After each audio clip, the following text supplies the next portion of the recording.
नमस्कार दोस्तों, स्वागत है आपका हमारे चैनल आकाशवाणी द मैसेज में। दोस्तों, आज हम बात करेंगे हिंदू धर्म के दो महत्वपूर्ण देवताओं भगवान शिव और भगवान विष्णु के बारे में। भगवान शिव और भगवान विष्णु दोनों ही हिंदू धर्म में अत्यधिक पूजनीय और महत्वपूर्ण देवता हैं।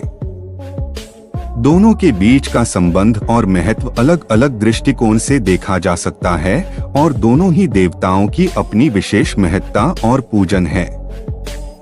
आइए जानते हैं कि इन दोनों देवताओं के बीच क्या संबंध है और कौन बड़ा है। दोस्तों, वीडियो को शुरू करने से पहले यदि आप हमारे चैनल पर नए हैं तो चैनल को सब्सक्राइब करें और बेल आइकन को अवश्य दबा दें, जिससे आपको हमारी आगे आने वाली वीडियो का पता चलता रहे। चलिए वीडियो शुरू करते हैं। कहा गया है कि एको ब्रह्मा द्वितीयो नास्ति। ब्रह्मा एक है, उसके अतिरिक्त दूसरा कुछ और नहीं है। सभी में अधिष्ठित परब्रह्म ही मूलभूत तत्व है। अद्वैतवाद का यह सिद्धांत हिंदू धर्म का आधार है, पर साथ ही हिंदू धर्म अनेक संस्कृतियों, मतमतांतरों, पूजा पद्धतियों, विधि विधानों का संगम भी है और आरंभ से ही इसमें बहुदेवतावाद का विधान प्रचलित रहा है और 33 कोटि देवी देवताओं के पूजन का प्रावधान रहा है। श्रद्धावान हिंदू समाज अपनी अपनी आस्था के अनुसार भिन्न भिन्न आराधना पद्धतियों का अनुसरण करता है। इन विविध मतमतांतरों में जो दो मुख्य मत देखने को मिलते हैं वे हैं शैव मत और वैष्णव मत। शैव मत के अनुयायी भगवान शिव को सर्वोपरि मानते हैं, तो वहीं वैष्णव मतावलंबी श्री विष्णु को ही श्रेष्ठ मानते हैं। प्राचीन काल से ही इन दोनों मतों के अनुयायियों के बीच मतभेद रहे हैं और आज भी अनेक स्थानों पर यह विवाद देखने को मिलता है। दरअसल शैव मत का अनुसरण करने वाले लोग भगवान शंकर को स्वयंभू, सर्वनियंता, विश्वेश्वर, सभी देवों में सर्वोपरि महादेव की उपाधि देते हैं। उनकी मान्यता है कि इंद्र देव के पलक झपकने से मनुष्य की मृत्यु होती है और ब्रह्मा जी के नेत्र झपकने से इंद्र देव मृत्यु को प्राप्त होते हैं। वहीं विष्णु जी का आंख झपकना ब्रह्मा जी की मृत्यु का कारण है, तो शिव जी के मात्र पलक झपकने से श्री विष्णु मृत्यु को प्राप्त होते हैं। पर वैष्णव मत के उपासकों के लिए यह तथ्य स्वीकार्य नहीं है। वे श्री नारायण को ही सर्वोपरि मानते हैं।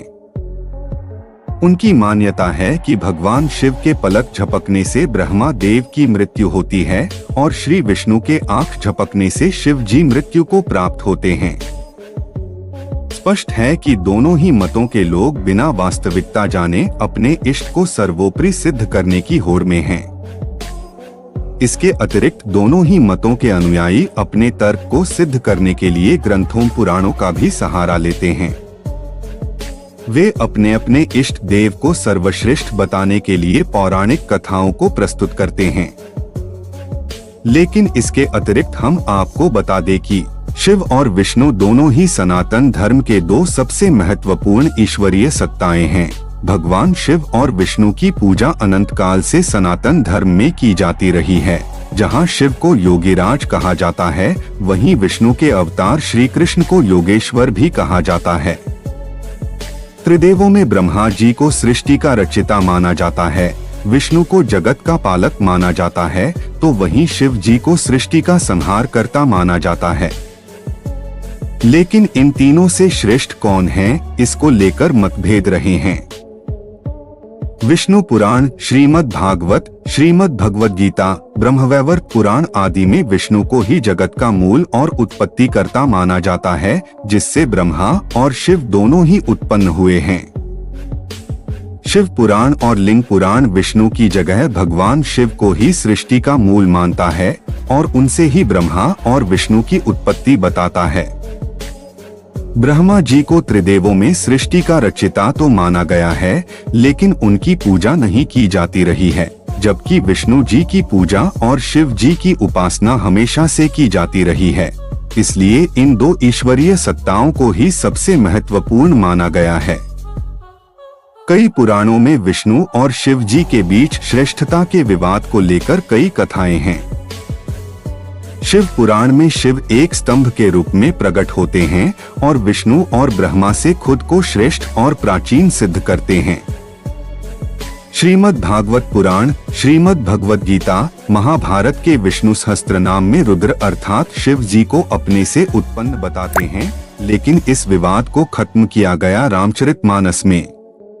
तुलसी ने शिव को विष्णु का और विष्णु को शिव का उपास्य बताकर इस विवाद को खत्म कर इनके बीच मेल स्थापित करा दिया और यह घोषणा कर दी कि हर और हरि में कोई भेद नहीं है।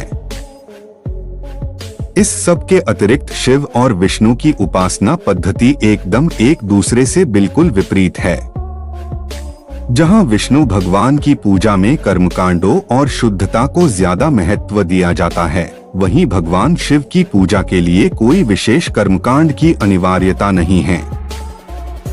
विष्णु जी को जहां तुलसी पत्र चढ़ाया जाता है, वहीं शिव जी के ऊपर तुलसी के पत्र को चढ़ाना निषेध माना गया है। वहीं विष्णु जी के ऊपर बेलपत्र को चढ़ाना निषेध किया गया है, तो शिव जी के ऊपर बेलपत्र चढ़ाना अनिवार्य है। शिव जी के उपासक जहां त्रिपुंड लगाते हैं, वहीं विष्णु के उपासक ऊर्ध्वाकार तिलक लगाते हैं, और जहां विष्णु जी का तिलक चंदन से लगाया जाता है, वहीं शिव जी के उपासक भस्म का तिलक लगाते हैं। दोनों के तिलकों में भारी अंतर देखा गया है। विष्णु जी का जलाभिषेक शंख के द्वारा किया जाता है, तो शिव जी को जल शंख से नहीं चढ़ाया जाता, बल्कि इसके लिए शिवलिंग पर श्रृंगी नामक धातु के पात्र से जल चढ़ाया जाता है। इसके अलावा शिव जी को तांबे के लोटे से भी जल चढ़ाया जाता है।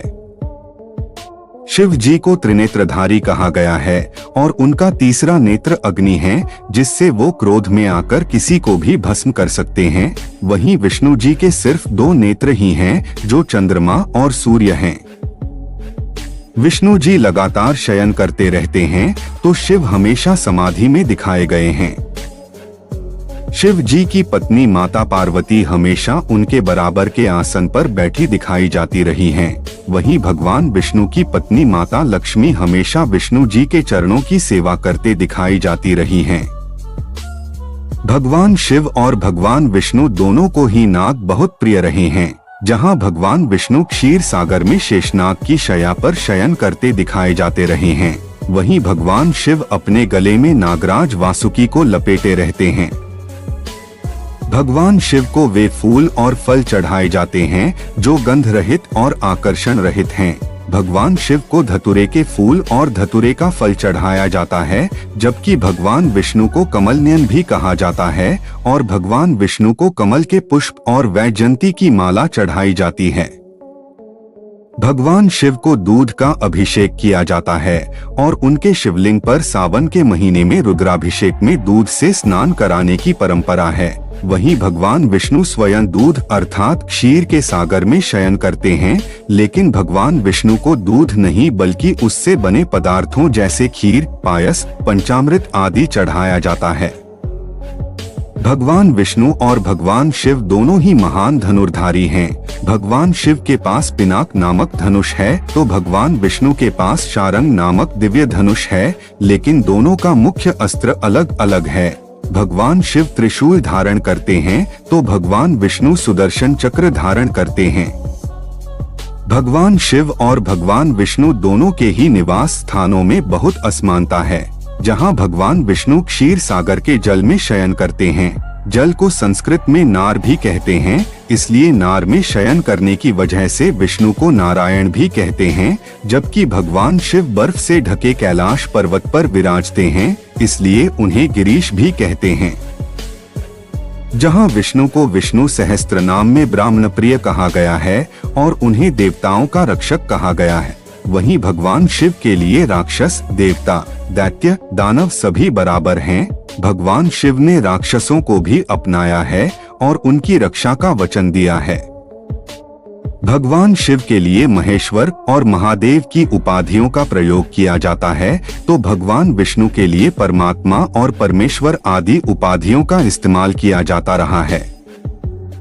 दोनों ही उनके उपासकों के लिए हमेशा से श्रेष्ठ रहे हैं और जगत के आधार रहे हैं। भगवान शिव और विष्णु की प्रकृति और कार्य अलग अलग हैं, बल्कि उनके लिए की जाने वाली उपासना पद्धति भी एकदम एक दूसरे से विपरीत है। जहां विष्णु भगवान की पूजा में कर्मकांडों को महत्व दिया जाता है, वहीं भगवान शिव की पूजा के लिए कोई विशेष कर्मकांड नहीं है। इन दोनों का कार्य इतना अहम है कि यह बता पाना मुश्किल है कि दोनों में से श्रेष्ठ कौन है। दोस्तों, भगवान शिव और भगवान विष्णु के बारे में इस वीडियो में हमने देखा कि दोनों ही देवताओं की अपनी विशेष महत्ता और पूजन है। भगवान शिव को संहारकर्ता और भगवान विष्णु को पालनकर्ता के रूप में जाना जाता है, लेकिन दोनों ही देवताओं का महत्व समान है। यदि आपके पास कोई प्रश्न या सुझाव है तो हमें कमेंट बॉक्स में अवश्य बताएं और हमारे चैनल को सब्सक्राइब करें और साथ ही बेल आइकन को अवश्य दबाएं ताकि आपको हमारे नए वीडियो की नोटिफिकेशन मिलती रहे। हमारे चैनल पर आपको और भी रोचक और ज्ञानवर्धक वीडियो मिलेंगे, तो बने रहिए हमारे साथ। मिलते हैं अगले वीडियो में। जय भोलेनाथ, जय विष्णु भगवान।